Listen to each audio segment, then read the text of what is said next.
ang Ginoo sa iyang pagpakatao sa kalibutan nakighiusa sa tao.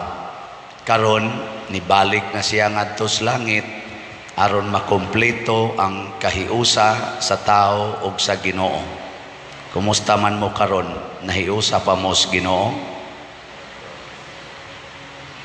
Ang motubag wa mahiusa sa Ginoo. Kay kanang nahiusa sa Ginoo motubag man gina. Ug wa ta mahiusa sa Ginoo, nahiusa ta sa kalibutan. Matod pa ni Kristo, muanha ko nimo amahan, mahibilin sila dinhi sa kalibutan. Nagampo ko para kanila, pero wa ko magampo para sa kalibutan. So kining kalibutan gihimo ni sa Ginoo, kompleto na ni. Din siya magampo para sa kalibutan. Ang iyang iampo nga ang mga tao nga nagsunod niya nga niya pas kalibutan dili unta mabiktima sa kalibutan. Unsa man ning kalibutan nga iyang gipasabot? Ang mga sala nga niya sa kalibutan. Wa ba mo sa naa? Na ano? Na mga sadaan kay mugnaw. Ako sadaan sa kugnaw. Muna nagampos ang Ginoo nato kana kun mo sunod ta niya. Pero di kita mo sunod niya, di ta mo tuo sa iyang mga gisulti, adili ta maapil siyang pagampo. Muna kining simbahan, kinahanglan gyud mamimbro ta sa simbahan, pinaagig bunyag kay ang simbahan nagampo matag adlaw, pinaagi sa mga pari, mga madre ug kining atong misa. Kining atong misa dili lang ni siya para ra nato dinhi karong nanimba. Kada nato celebrate og misa, that is for the whole church. Nya kinsa tong active member sa simbahan, kanang nahiusa pa sa simbahan, ma-benefited niini. Mao bitang moingon ko nga ngano man sa Pilipinas makamanage pamantag smile bisan pag maigo tag bagyong udit. Ini kaingon ugma bisag wa nay balay mukatawa ra man yun. Inyong balay sa guba sad mukatawa dito sa ubang nasod, labi nas mga dato-dato nga nasod, maigo na silang mga hurricane uban pa diha. Grabe yung depression, guol yung kaistanan, guol magyan na silang maigo lang nag-abog ilang naong, guol na sila kay mabati ilang naong.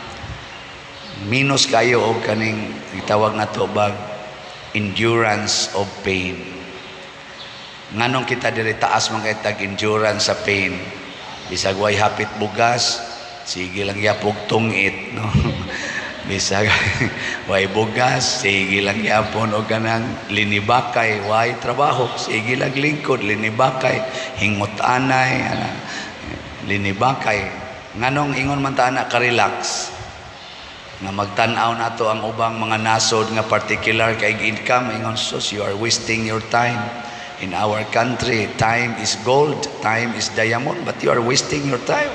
From morning to afternoon, you are just sitting down, talking nonsense. Pero mura na siya nonsense, pero nonsense ba yagin tinoon? Pero nga nung maka-afford man ta ana, relax ra man ta. Para nako, na benefited ta kaysa sa Pilipinas, 80% pa solid Catholics or Christians in general. 80%. Daghan pa kayong sigig prayer meeting, sigig misa, ana, daghan pa kayo ta din eh. Pero mag-uol po ta magunahuna kay daghan sa atong mga Filipinos nga nagtan-aw sa Pilipinas nga wa gyud ayo. Muna lumba gyud og ambot ka karon na usab na ba kani nga paradigm mangandoy gyud ang mga Pilipinos nga mobiya sa nasod kay tuwa ditong maayong panginabuhi sa gawas. Daghan kay tayo ana og mentality. Wa na sa inyo. Okay lang tuwa kas gawas basta di lang kamo tamay untas Pilipinas nga di madapa diri pabilin tag Pilipinas budi patay ta. Nako ha? Patay? Ako di aral lagi ko diri, daghan mo lagi kolekta. Bitaw. Mo na itong mentality. Ngano man Because we are following, nisunod ta sa standard sa kalibutan in terms of salvation. Muna nag-ampo si Kristo, makakita unta ta sa tinuod nga paagi aron ta maluwas. Ug unsa man ang paagiha, kinahanglan mahimo gid tang kabus. Bulahan kamong mga kabus, kay inyo ang gingharian sa langit. Unsa maning kakabos nga gihisgutan ni Kristo nga makapa nag-iya nato sa langit, mao ni siya ang kanang dili bitaw ta muangkon nga kitay tag-iya bisag usa ka buok dinhis kalibutan. Kay ang kalibutan dili ato, agianan ra ni nato ang kalibutan. Tuay gapaabot nato nga langit nga tuan na rong Ginoo dito gahuwat gilingay mong tupad. Na-excited na kang muadtog langit o pabilin lang ta dire. Maingon gani na siya, ayaw lang sa karon, aka na naigo na nas kalibutan. Nya peligro na nang maimpierno.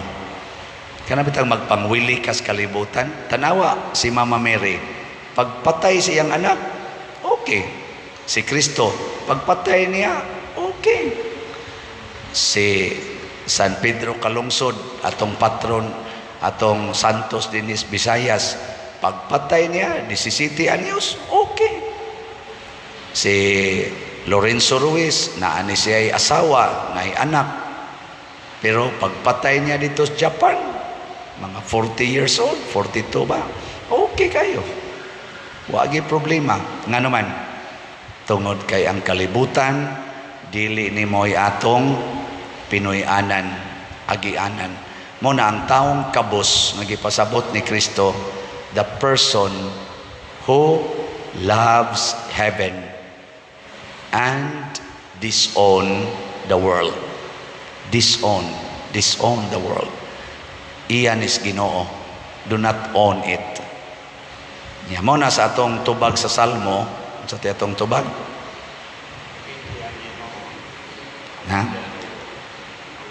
awiti ang Dios o mga gingharian sa yuta. Awiti ang Dios, dayga ang Dios, mga gingharian sa yuta. Ang pasabot ani, muilaon ta ang atong mga pangulo sa yuta, nga ang Dios mo'y tag-iyas tanan. Dili kay kita maoy mangangkon na kita'y tag-iya. Kay musangko gitag gubat, pinatyanay, sangko kita ana kay isig naman tag inang kunay. Paragod na inyong silingan, mag-inang kunay na mo sa inyong yuta diha, mga boundaries, sangko gimos kinihaay. Inang kunay ta natong kwarta, bisag managsuon, magkinihaay gyud ngadto sa korte tungod sa mga kabilin nga wa mayong pagkabahin. No. Namo na wa pay nagkinihaay ro sa inyo. Di mo tubag. May paning atong mga kauban nga wa mangangkon sa ilang kwarta, ilang gipalit og slot, no? Nindot kay niya. Ang atong halin sa atong SBF DAG para sa atong pagpadayog tukod sa kumbinto niabot na og 20,350 ka slots. So, pakpak. Ang ato sang special slot para sa atong tapos sa Flores de Mayo karong umaabot Domingo, Mayo 28. Ang atong gibaligya nga slots, 10,000 slots sa MMPP or Mother Mary's Protective Power. Ang atong halin as of yesterday niabot na og 7,545 ka slots. So, pakpak ya po. Ay 2,455 na lang ang slots na available, tag 100 per slot. Sig din amo kapalit ani. Nganong nangahalin man ni siya, dili lang ang namalit taga dinhi, all over the world ngaming angkon nga sila kabahin sa simbahan. Anong nangahalin ni? Miangkon sila nga ang ilang kwarta, ang ilang bahandi, magamay man og madako, kabahin sa simbahan. Mao na it tampo sa atong kalihukan. Kita sa dinhi naghimo taning mga activities sama ng pagtukod og kumbento aron sa pagpakita nga kita naningkamot nga ang simbahan mo'y atong hatagan og nindot nga facilities. Kay anhi man ta dinhi magtigom, anhi dinhi ang formation, anhi dinhi ang mga gatherings sa atong mga magtotoo, pagpalambos, pagtuo na. Kay kung nangangkon pa ta nga ang simbahan dili ato, maingon kita ari ra ko sa amo magtukod, bahala na sa Padersiano diya, sao na niya. Nya kay ni angkon man mo, congratulations. Para sa wala pa mo angkon, sugod-sugod na mong pangangkon kay basin o niya mukalitag kamatay, dili sa taang kunons Ginoo dito sa langit. Ningon siya, those who acknowledge me here on earth, I will also acknowledge before my Father in heaven. Kinsa tong muangkon nako din his kalibutan, ang kunon sa nako nga ako dito sa langit. Pero kadtong dili muangkon nako din his kalibutan, di sad nako ang kunon dito sa langit. So kanindot anang pagkasultiha, giangkon na tangdaan sa Ginoo, wap ata mga matay, inig kamatay na nato puhon, wala na'y problema, tuan na tay kasudlan dito. Nindot yod, ma-excited ta nga mosulod ngadto niining maong gingharian nga giandam ni Kristo. Manindog ta para sa pagampo nga katilingbanon.